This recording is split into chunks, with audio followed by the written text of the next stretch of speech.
18 yaşımdaydı.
Ayağını hiç görünmezdi. Tan gece kezerdik ayrılmazdı. Bizlerge baxtli kuşlar inmezdi.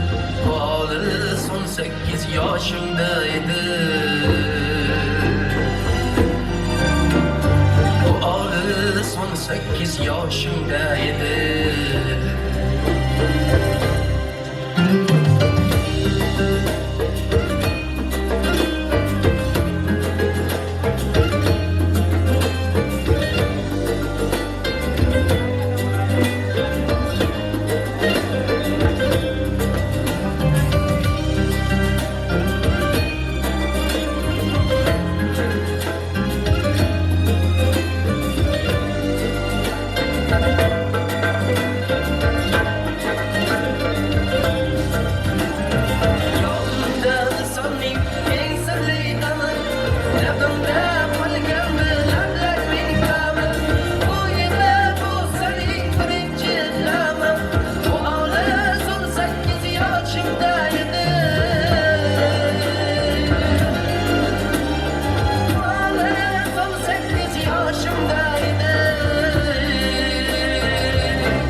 Sekiz yaşta ben yıllar ötsem, yaşım hatta 90 yüzden ötse hem, aytingler dünyadan kerim ötse hem, bu hali son 8 yaşındaydı.